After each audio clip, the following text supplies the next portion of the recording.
अगर आप ये वीडियो देख रहे हो तो इसका मतलब है कि यह पार्ट 2 है। अगर आपने पार्ट 1 अभी तक नहीं देखा तो पहले उसे जरूर देख लो ताकि स्टोरी अच्छे से समझ आए। पार्ट 1 का लिंक डिस्क्रिप्शन में दिया हुआ है या फिर आप सीधा मेरे चैनल पर जाकर भी देख सकते हो। तो चलिए बिना टाइम वेस्ट किए स्टोरी को यहीं से कंटिन्यू करते।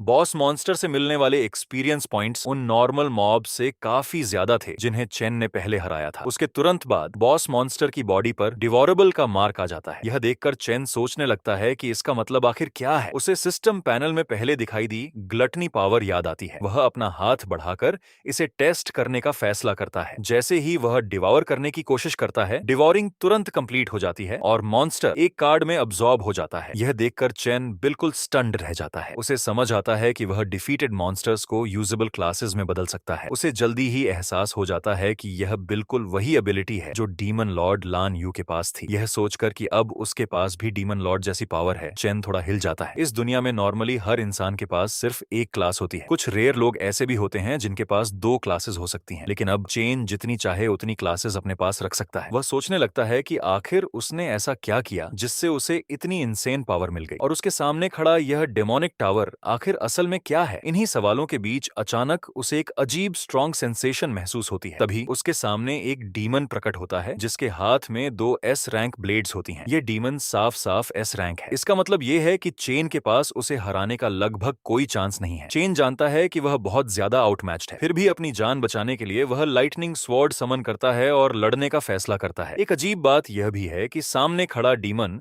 किसी तरह चेन का नाम भी जानता है। समय बीतने के साथ डीमन और चेन के बीच लड़ाई चलती रहती है, लेकिन साफ दिखता है कि डीमन बस उसके साथ खेल रहा है। वह जानबूझकर चेन के वाइटल पॉइंट्स पर अटैक नहीं करता और बार बार उसे गिरा देता है। जब चेन पूरी तरह अपनी लिमिट तक पहुंच जाता है तब डीमन आखिर बोलता है। वह चेन को एक ऑप्शन देता है। अगर चेन जिंदा रहना चाहता है तो उसे उसके साथ मिलकर डिमोनिक टावर की गार्ड करनी होगी, लेकिन चेन फिर भी मना कर देता है। यह देखकर डीमन गुस्से में उसकी बांह पर जोर से स्लैश मार देता है। वह उसे धमकी देता है कि वह उसे अभी खत्म कर सकता है और बताता है कि वह अभी तक इसलिए इजी खेल रहा था क्योंकि चेन ही एकमात्र इंसान है जो इस जगह तक पहुंच पाया है। डीमन उसे एक बार फिर सोचने के लिए कहता है, लेकिन चेन हार नहीं मानता और फिर से मना कर देता है, चाहे इससे उसकी जान ही क्यों न खतरे में पड़ जाए। चेन जोर से चिल्लाता है, खुद को चार्ज करता है और फिर से अटैक करता है। असल में इस पूरे समय चेन डीमन की मूवमेंट को ध्यान से स्टडी कर रहा था। उसे पता चलता है कि डीमन हर अटैक से पहले लगभग 0.4 सेकंड का विंड अप लेता है। चेन समझ जाता है कि उसी छोटे से समय में वह डीमन की रिस्ट का एंगल देखकर अटैक को डॉज कर सकता है। इसके अलावा उसे यह भी पता चलता है कि अटैक के बाद डीमन को 0.2 सेकंड का रिकवरी लैग लगता है, यानी उस मोमेंट में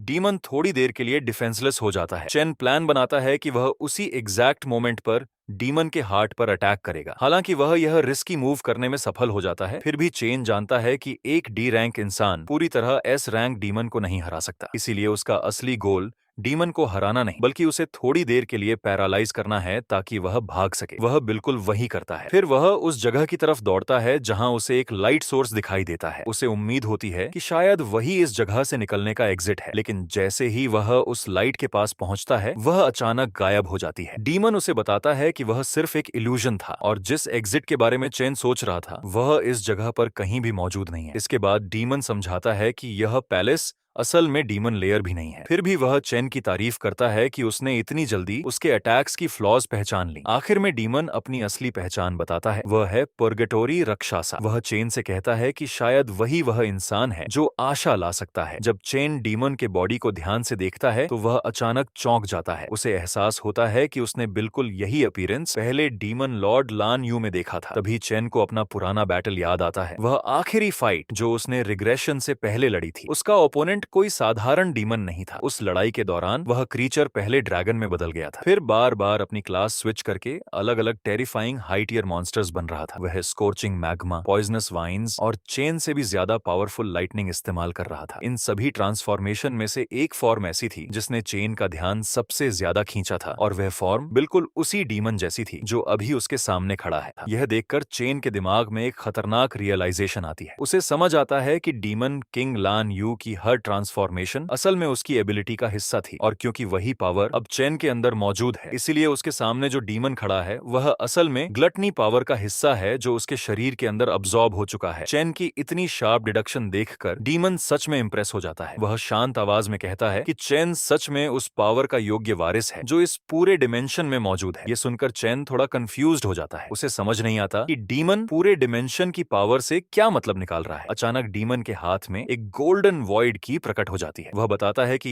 यही की उस विशाल टावर के अंदर जाने और बाहर आने का एकमात्र रास्ता है। डीमन समझाता है कि डीमन किंग लान यू ने काउंटलेस पावरफुल मॉन्स्टर्स को डिवोर किया था और उन सबसे डेंजरस मॉन्स्टर्स को सील करके रखने वाले टावर की गार्ड करना उसका सेक्रेट ड्यूटी था। लेकिन अब वह यह की चेन को सौंपने का फैसला करता है। रक्षासा चाहता है कि चेन उन डीमंस को डिवावर करे, स्ट्रॉन्गर बने और उसकी मिशन को आगे बढ़ाए। चेन हैरान होकर पूछता है कि एक डीमन आखिर किसी ह्यूमन की मदद क्यों करेगा। इस पर डीमन बताता है कि डीमन वर्ल्ड में भी दो तरह के बीइंग्स होते हैं, राइचियस और इविल। वह बताता है कि एक इविल मॉन्स्टर ने सिर्फ अपने मनोरंजन के लिए उसके पूरे क्लैन का स्लॉटर कर दिया था। वह एक बहुत ही क्रूअल मैसेकर था। तब से रक्षासा उस इविल मॉन्स्टर से रिवेंज लेने का मौका ढूंढ रहा था। अब उसे लगता है कि चेन वही इंसान है जो उसकी यह इच्छा पूरी कर सकता है। वह चेन से कहता है कि किसी ने पहले ही कहा था कि चेन ही उनका बेस्ट होप फॉर रिवेंज है। चेन तुरंत पूछता है कि वह इंसान कौन है, लेकिन डीमन सिर्फ इतना कहता है कि सारे आंसर्स टावर के अंदर मिलेंगे। उसकी बात करने का तरीका किसी एंशिएंट सेज की तरह मिस्टीरियस लगता है। फिर अपनी आखिरी बातों के साथ डीमन अपनी रिमेनिंग एनर्जी चेन को दे देता है। वह चेन से कहता है कि उसे इस दुनिया का सबसे स्ट्रॉन्ग ह्यूमन बनना होगा, लेकिन टावर के अंदर छिपे हुए डेंजरस मॉन्स्टर्स को डिवोर करना बिल्कुल आसान नहीं होगा। हर एक मॉन्स्टर बहुत कनिंग और पावरफुल है और उन्हें हराना बहुत बड़ी चैलेंज होगा। डीमन अपनी आखिरी वार्निंग देता है, सिर्फ वही इंसान पर्गेटोरी रक्षासा की पावर के लायक है जिसके अंदर स्ट्रॉन्गर बनने की अटूट हंगर हो, क्योंकि वही हंगर एक दिन उसे हर डीमन किंग को खत्म करने की मोटिवेशन देगी। यह कहते ही डीमन का शरीर ब्लेजिंग एनर्जी स्फीयर में बदल जाता है। चेन तुरंत उस एनर्जी को कंज्यूम कर लेता है। इसके साथ ही उसका लेवल अचानक 8 लेवल्स बढ़ जाता है और उसे रक्षासा की 2 पावरफुल सोर्ड्स भी मिल जाती हैं। चेन बिना किसी हेजिटेशन के उस मिशन को स्वीकार कर लेता है। वह प्रॉमिस करता है कि वह उस फॉलन वॉरियर की आखिरी इच्छा को जरूर पूरा करेगा। इसके अलावा उसे कई नए स्टैट बूस्ट्स मिलते हैं और साथ ही नई एबिलिटीज अनलॉक होती हैं। डेड ह्यूमंस और डीमंस से पावर एब्जॉर्ब करना, ग्रेविटी मैनिपुलेशन। सुबह होते ही चेन धीरे धीरे अपनी आंखें खोलता है। वह डॉर्म में ही जागता है जैसे कोई नॉर्मल दिन हो, लेकिन तभी कमरे में किसी की जोरदार आवाज गूंजती है। चेन अचानक उठकर बैठ जाता है। उसके रूममेट्स पहले से तैयार हो रहे होते हैं और उसे भी जल्दी चलने के लिए कहते हैं अगर वह समय पर स्कूल पहुंचना चाहता है। जब चेन अपने शरीर को देखता है और नोटिस करता है कि उसका शरीर बिल्कुल ठीक है और कहीं भी चोट नहीं है, तो वह सोचने लगता है कि जो कुछ उसने अनुभव किया था क्या वह सिर्फ कोई अजीब सपना था।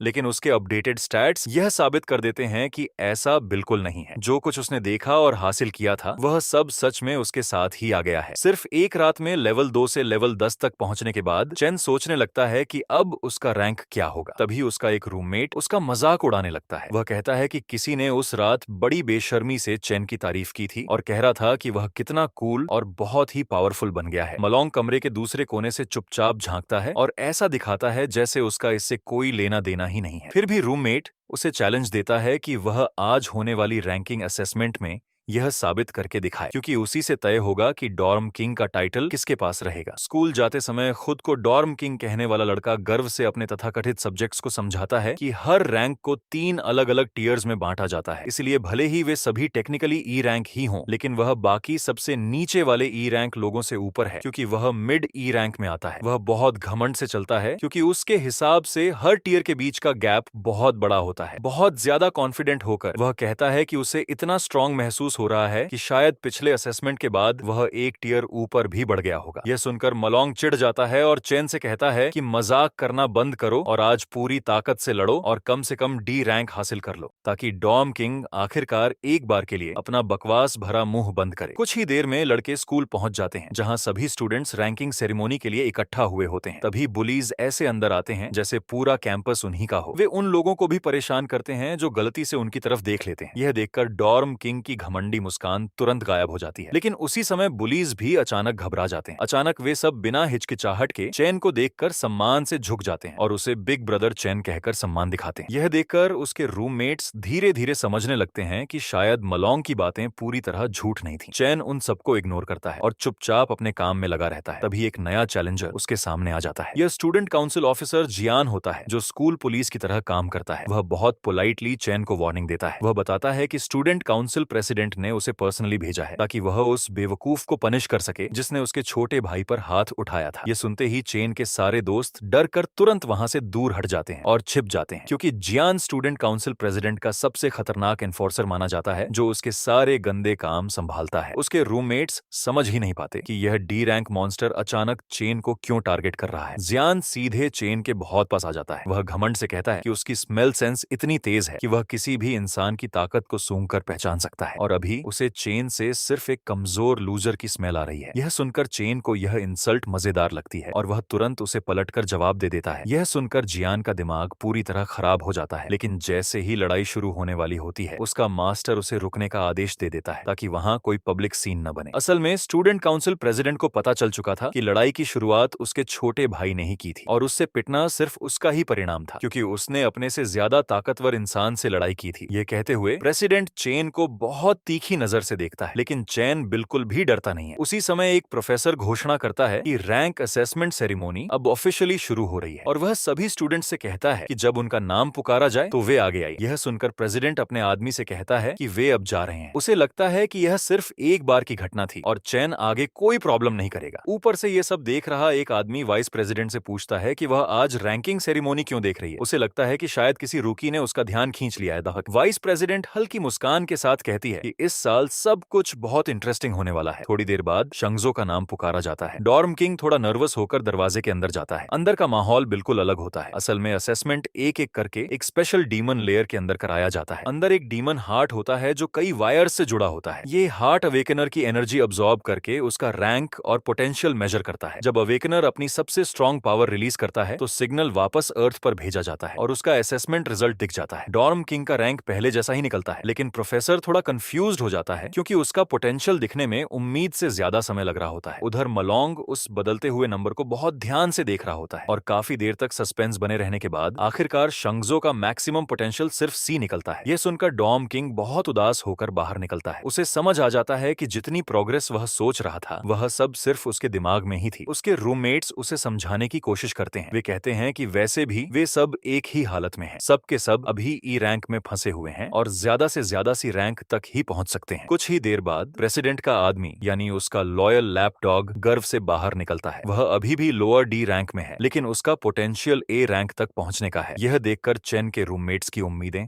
लगभग खत्म हो जाती हैं, क्योंकि वे देख चुके हैं कि अब तक करीब 10 स्टूडेंट्स डी रैंक तक पहुंच चुके हैं। यहाँ तक कि प्रोफेसर्स भी हैरान हैं कि इतने स्टूडेंट्स पहले ही ग्रेड डी तक पहुंच चुके हैं। आमतौर पर जिन स्टूडेंट्स को असली कॉम्बैट एक्सपीरियंस नहीं मिलता उनके लिए ई रैंक से बाहर निकलना बहुत मुश्किल होता है। उत्साहित होकर प्रोफेसर्स अगले स्टूडेंट को बुलाते हैं। अब स्टेज पर आने वाला स्टूडेंट है प्रेसिडेंट गोंगटिंग, जिस पर सबकी उम्मीदें टिकी हुई हैं। सभी की नजरें गोंगटिंग पर टिक जाती हैं, जो पहले से ही एक गिल्ड मास्टर है। लेकिन चेन शांत रहता है और धैर्य से रिजल्ट का इंतजार करता है। अकेडमी में हर कोई जानता है कि गोंगटिंग 2 साल पहले सिर्फ लोअर डी रैंक पर था। अकेडमी के इतिहास में अब तक का हाईएस्ट रिकॉर्ड सिर्फ मिडिल डी रैंक रहा है। इसलिए लोग सोच रहे हैं कि क्या आज प्रेसिडेंट उस रिकॉर्ड को तोड़ पाएगा। दूसरी तरफ डीमन लेयर के अंदर डीमन हार्ट उसकी मौजूदगी महसूस करते ही धीरे धीरे अपनी आंखें खोल देता है। प्रेसिडेंट अपनी पूरी ताकत अनलीश नहीं कर सकता, लेकिन उसके अंदर एक तीव्र इच्छा है कि ग्रेजुएशन सेरेमनी में वह धमाकेदार परफॉर्मेंस करे और अपना नाम हिस्ट्री में नंबर 1 के रूप में लिखवा दे। जब प्रोफेसर्स देखते हैं कि उसका पोटेंशियल ग्रेड